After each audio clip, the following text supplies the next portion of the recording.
The announcement of the Steam machine sent absolute waves throughout the video game home console landscape because it's something that companies have been trying to do or trying to figure out how to do. Bridge the gap between console gamers and PC gamers.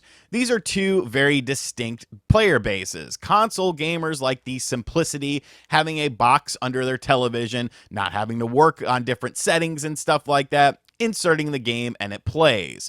PC gamers like the freedom and the customization that PC gaming offers. And if there's one company that can figure out how to bridge this gap, it would be Valve. With the backing of Steam and the library of Steam games, making a home console that's kind of a computer as well seems like they would be the ones to be able to figure this out. And when this was announced, many people got very excited for it. There are lots of reasons to like PC gaming, such as free online multiplayer, and of course, much bigger sales on things like Steam than what you see on home consoles. The one question, though, was the price point of this. And it seemed like at first everyone was very optimistic about it, kind of looking at what they did with the Steam Deck, the amount of resources and sort of technology that was in that comparative to the price point.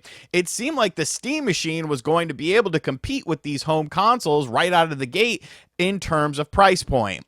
But as time has gone on, that narrative has definitely shifted a little bit. And every day that goes by, people that are following this are getting less and less optimistic about the price point. So that's what I want to talk about in today's video. The potential price point, why we're starting to think it might not be all sunshine and roses, and then the most important question, well, why is it going to be potentially so expensive? But first, I want to give a huge thank you to today's video sponsor. Comfort and safety are important, people, especially when we're talking about cool stuff like the Nintendo Switch 2.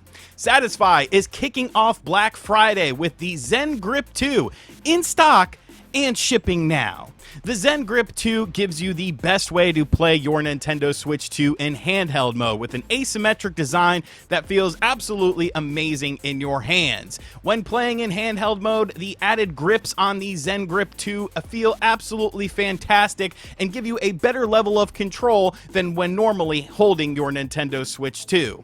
You still have access to all of your ports, it doesn't obstruct any cooling, and you can actually dock your Zen Grip 2 as well. You can get it bundled with a very nice case that will keep your Zen Grip 2 and your Nintendo Switch 2 safe and secure. Will also keep multiple cartridges in there and a little storage area as well, and a very, very nice finish. Satisfy also just announced pre-orders for a new low-profile hardshell that works with your Zen Grip 2 to protect your Switch 2 when you're on the go. Check out the link in the description box down below to see all of Satisfy's products for the Nintendo Switch and of course Nintendo Switch 2, and a huge thank you to Satisfy for sponsoring today's video. So the talk around the price point definitely started with Linus Tech Tips, who is a YouTube channel that, they give you technological tips as Linus. I hope he still has his blanket. I hope everything is good with that. But Linus Tech Tips basically had a behind the scenes kind of look at the Steam machine, and he asked about the price point of it, and they said kind of in line with what you see now for these sorts of things as far as consoles are concerned. So he said something along the lines of, oh, so about $500. And then according to him, the energy was kind of sucked out of the room. The demeanor and faces of people that were in there with him definitely shifted and changed, and they didn't really expand upon the price point or anything like that. They kind of just left that as it was. So people took this as like the first warning, but honestly, I didn't really put too much stock into it. And that's not to say I don't trust Linus Tech Tips or anything like that. The thing of it for me is a lot of that is down to personal interpretation. We don't know how good of a people reader he is. We don't know if it was slightly embellished to make a more interesting bullet point and news brief headline sort of story with it. So I really didn't put too much stock into it. I don't know how the vibe of the room was. We weren't there in the room with him. We're just kind of taking his word at complete face value. Not to say that he's lying or anything, but maybe he just misinterpreted the vibes in the room, and he misinterpreted the sort of feeling that he got from that sort of lack of a big response from the company. I'm not expecting Valve to come out and be like, hey, Linus, Here's your exclusive, pal. This is the price point of it. So I didn't put too much stock into it. It was interesting. I touched on it in podcasts and stuff like that, but I still remained hopeful. A little doubt was creeping in. You know, there was some doubt creeping in, but I was still hopeful. And when I say hopeful, my hope was that with the two different SKUs of the system. There is a 512 gigabyte and a 2 terabyte system. That the 512 would be about $500 to $600, and the 2 terabyte would be $700 to $800. For many people, the 512 would be good enough. You can always just remove games off of your system in order to save space on the system. And of course, you could probably add an external hard drive to this rather easily, and those tend to go on sale pretty often. So I was still optimistic, you know, that there would be a 500-ish SKU when it comes to this system. But now expectations have definitely changed. And that's coming to us from a recent interview with Skill Up talking to Valve people. So this is directly from Valve's mouth. This is directly from the horse's mouth. And it's a long interview where they go over different sorts of facets of the Steam machine and different things that Steam and Valve are working on. So I recommend going to check out that video. I'll try to remember to link it in the description box down below. I'm sometimes very bad at that, but it is over on Skill Up's channel. But we got these quotes when talking about the price point of it, and now my optimism is starting to become very, very dim. So when asked about the price point, one of the gentlemen from Valve said the following: I think that if you build a PC from parts and get it to basically the same level of performance, that's the general price window we aim to be at. Ideally, we'd be pretty competitive with that and have a pretty good deal, but we're working on refining that as we speak. And right now is just hard to have a really good idea of what the price is going to be, because there's a lot of different things, a lot of external things. And then it was followed up with by one of the gentlemen over at SkillUp, but it's not going to be a sort of subsidized device. Like, Valve is not going to go into this thinking we're going to eat a big loss on this so that we can grow the market like share or category or anything like that, correct? To which the Valve individual said, no, it's more in line with what you might expect from the current PC market. And oh boy, oh boy, I don't like that. I don't like that. And I understand. You're not going to, you're not going to give the price point away. This is obviously something that Valve wants to announce on their own terms. But saying things like, we think, we're trying to have a good deal, we're trying to be competitive, and we're working on that, but it's hard to really figure it out, that does not instill much confidence into me, who is someone who is interested in the Steam machine. I am someone who wants to buy one of these. But if we're talking, 4 figures for potentially the base model of this, like, it doesn't really paint a very good picture of what to expect with it because of the PC market. That's what they're talking about here. Components in order to make the Steam machine. And, I guess my mentality with this was that they could offer a discount comparative to other things on the market because there's no middleman with this. I assume, and I think we all assume, that this is going to be available on Steam, much like the Steam Deck is. If you want to buy a Steam Deck, you don't go to a store. I mean, you might go to a pawn shop or something like that, depending on where you live, and maybe somebody ganked a Steam Deck and sold it to the pawn shop for like $100. But hey, that's $100 they didn't have. But don't do that. I expected this to be just on the Steam store. And with that, you're cutting out the middleman. You're cutting out the retailer. You're cutting out the big box. You don't have to give them a cut of the profits. You don't have to give them any sort of money for selling your system. You're selling it direct to consumer. But when you're talking about we're having a hard time figuring out stuff like this, we think it's a pretty good deal. But what is a good deal in your opinion? Because now all I'm seeing are dollar signs. All I'm seeing is the price being way different than a lot of us really expected it to be. Yes, I understand they're talking about, building a PC from parts.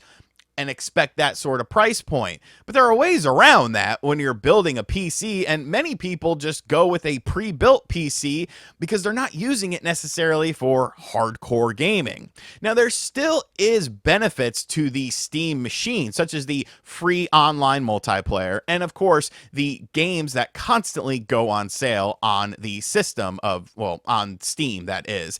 And those discounts are definitely something that add up over time. So when you're talking about your PlayStation 5, your Xbox Series X, your Nintendo Switch 2, you're paying to play those systems online. You're also paying premium price points for the games. Whereas Steam, when the premium games go up, they often go on sale before they go on sale on consoles. So there is some savings in there.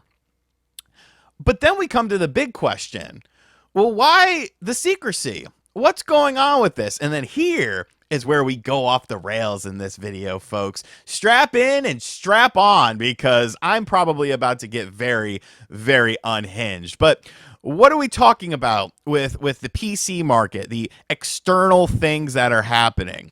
I am not a PC gamer. However, I do invest in things like stocks and stuff like that. And you might notice that a lot of tech stocks right now are going through the roof.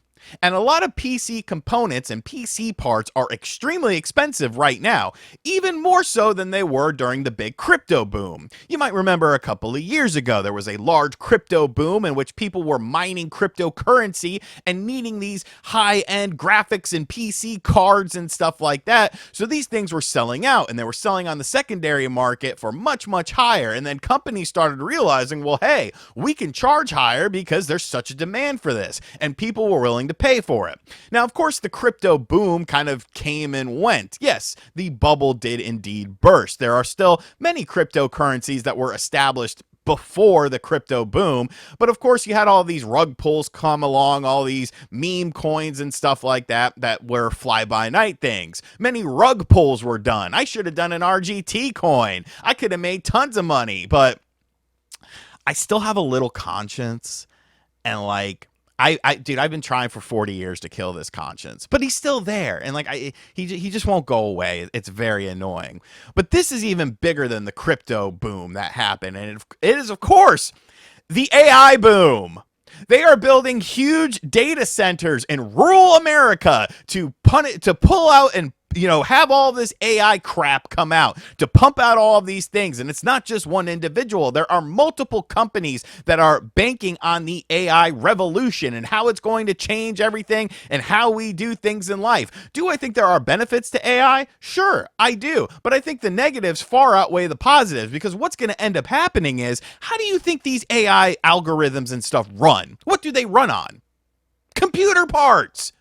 So all of these parts that they're trying to get, and this is also going to affect consoles too, all of this shit is going to start jacking up in price. It's going to be more expensive, more expensive, more expensive. And where does that fall onto? The consumer. The consumer who now has to worry about, well, is AI going to take over my job? Because God forbid the school systems teach you anything beyond just the basic crap that they've been teaching for centuries now and never really expanding upon it, to teach you how to be an adult, to teach you how to do things like have a credit card and do your taxes and stuff like that. No, they got to teach you about Algebra 2, because 90% of people in the world who graduate high school never end up using Algebra 2 in their jobs. And the people that do use Algebra 2, guess what? You're not going to have to know it anymore, because the AI will sit there and solve it for you. So what's going to end up happening is you're going to have all these people who are now deemed obsolete. You ever seen The Twilight Zone? Because that was the whole thing in The Twilight Zone. And these jobs are going to be taken from people. And then what are those people going to do? Nobody knows. Nobody has an answer to that.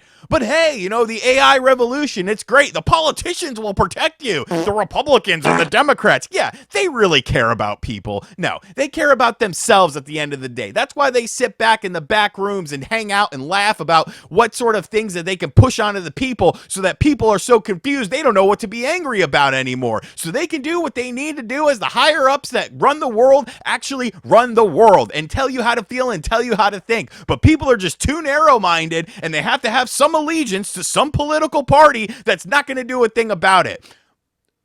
So I say all that to say, computer parts are going to get a lot more expensive, and it's going to impact the Steam machine. It's going to impact the Nintendo Switch 2. It's going to impact the PlayStation 5, the Xbox Series X. Wait till you see the price point of that Xbox new console that comes out. That thing is going to be ridiculous.